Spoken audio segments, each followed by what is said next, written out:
Helicopter clocked me doing 147 coming down 75. I get off and I go like 9 miles to a gas station. I walk to the counter. I'll never get the look on the dude's face. I hand him a 20. I said, put the rest on pump one. He was just like, I'm like, a fucking weirdo. You know, I go open the door and all of a sudden, get on the ground. I see all these little red dots all over me. I take off and try to run. This fucker comes around on the side of the building, look like Goldberg. He speared me. Boom. And we're fighting, and I got the top of his head, and I push real hard. I almost get all the way up, and his partner comes in. He about knocked me out. He hit me so hard. I mean, he swore my shit shut. And they beat my ass. And that's how they got me cuffed up, and they grabbed my backpack, because I threw my backpack when I was trying to run from them. All right. And they grabbed the backpack, and they started taking dope out and this and that. And they start patting me down and start taking wads of money out of my pocket. I had like 18 grand on me at the time.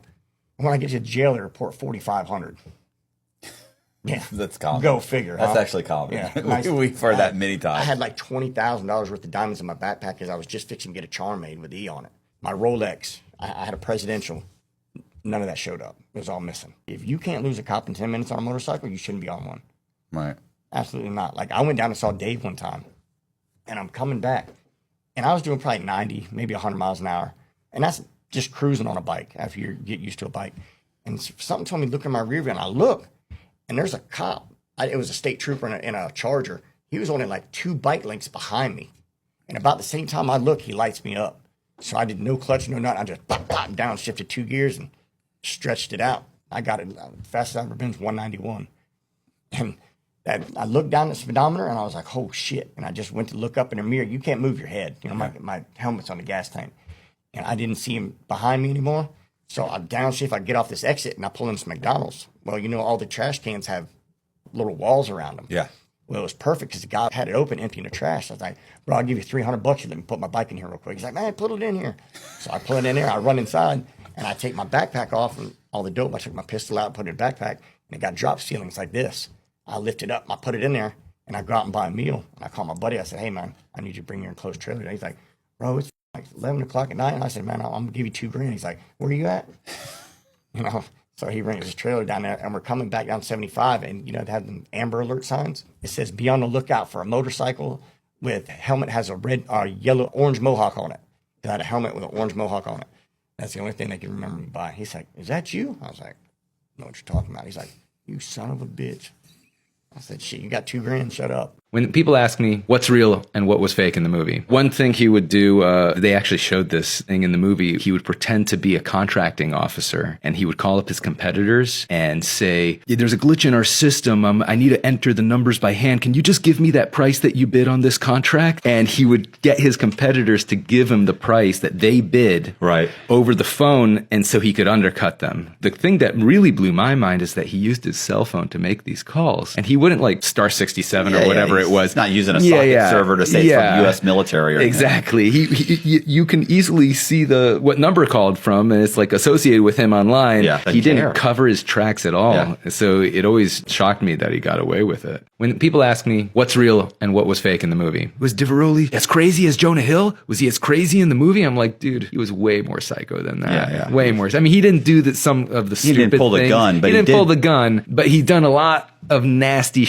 that would make him a lot less endearing than the movie character. Like watching the movie, I was like, oh no, that's spot on. Yeah. Going up to the chick in the bar and being like, how much? I've seen him do way worse than that. Everybody's thinking nobody would ever do that. Oh no, absolutely. He would just say, let's negotiate right now. How much? $100? I was there. He would go up to a couple, man and woman holding hands. He'd go up to the chick and take her other hand in his hand and say to her, come on, baby, hang out with me. You're too good enough for this loser.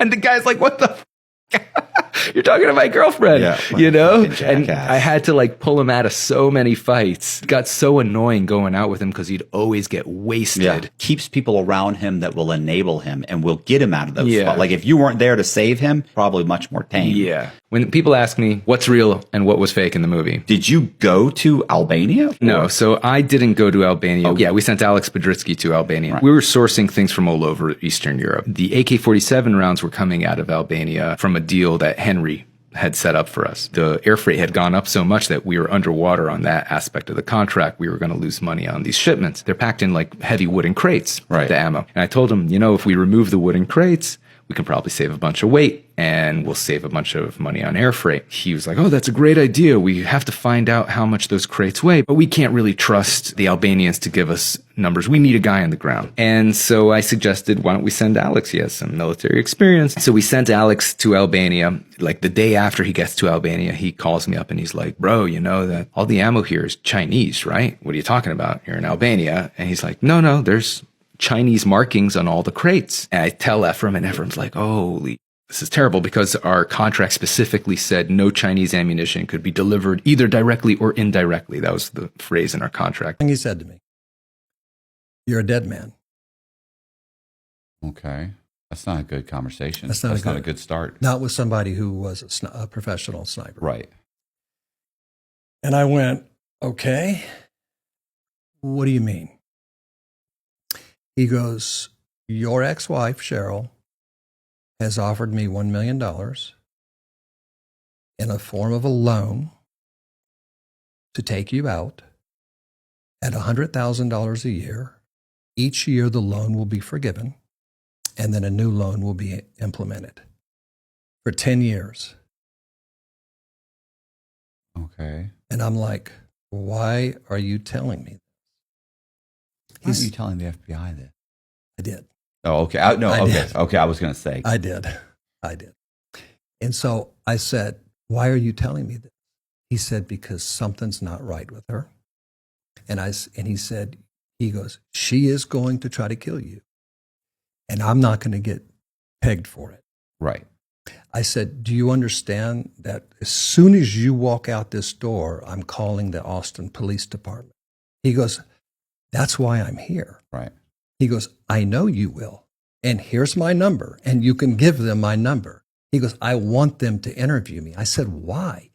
He said, because I'm not going to get blamed for something that I know is going to happen. I had a vendor in China that makes them. And I was like, listen, don't send anything to my house. Right. Don't send anything to my house. He sent some shit to my house. He sent the printer to my house, and he sent the holograms from China to my house.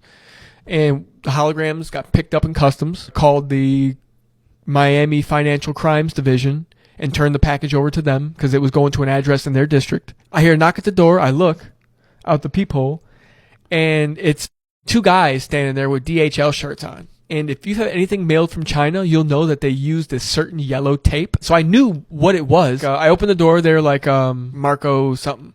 I was like, no, my name's John Boziak. There's nobody by that name here. And they were like, okay, all right. So I closed the door, and then I just stood there. And I looked out the people, and they were standing there talking to each other. Then they beat on the door again, and I didn't come to the door. And they were like, police, open the door. They're like, you could just open the door and just talk to us. So I opened the door, and they're like, and I was playing stupid the whole time. I'm like, listen, I don't know, whose package this is. I don't know what this is. This isn't, I don't, they don't live here. I didn't, Right. Anybody could have sent this anywhere just to come pick it up. So I'm playing stupid, and I had them. I think I had them. And then all of a sudden, a FedEx delivery driver shows up at my front door with a dolly, with a big ass box on the dolly. And he puts the dolly down. They went right out there and talked to him. And the name of the printer that was being the embosser was the same name as the package that they had in their hand. And the FedEx driver's like, oh yeah, I deliver packages here all the time. And he signs for them. Who's your favorite serial killer? Unfortunately, I think it's probably Bundy, because he escaped twice. Yeah. Like it's insane that he escaped. Like he kept escaping and stuff, and that he, and it was, oh, this is horrible. This is horrible, bro. Don't do anything with his TikTok. Don't make a TikTok. Like he killed all women. Yeah, so at yeah, least he was did. consistent. Like he had a type. You know what I'm saying? Well, yeah, dark-haired, young college students. Right. Ted Bundy. A lot of people don't. I literally mentioned this yesterday.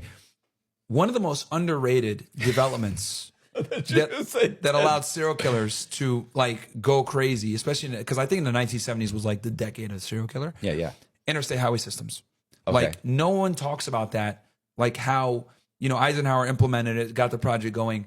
That was instrumental in allowing serial killers to act almost with damn near impunity. If you look at someone like Samuel Little, Ted Bundy, a lot of these guys utilize the interstate highway system to kill women in multiple states, get away with it, and quickly, go somewhere else. I hit a guy in a bar one time. That turned into an aggravated assault. That turned into a felony charge. That turned into, a mountain of falling down. I have a top secret clearance, all this shit. They're flying people up in the command to mitigate the problem. You know, it's on the video. And long story short, I'm getting sued for $500,000 civilly. And because I broke the dude's orbital eye socket, right? So there's that piece, right? And so I'm paying for his surgery and all this, which is fair, right? It is what it is. He was fine. Then I also have the criminal side where my plea deal is 6+3, right? 6+3, they want to throw the book at me. A SEAL punches this guy in a bar.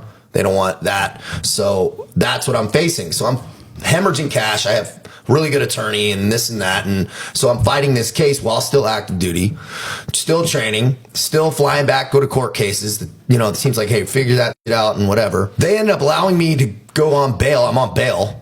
I go to Iraq on bail. So the team wrote a letter. The court said, okay. Just how divine intervention worked. The judges changed and stuff. And so it kicked the can down the road. And long story, they were like, hey, we're going to let him go to Iraq. And so I'm in Iraq now. And this was 2015. Stressing, man, right? Everyone's looking forward to coming home. And I was not. I actually volunteered to stay out longer.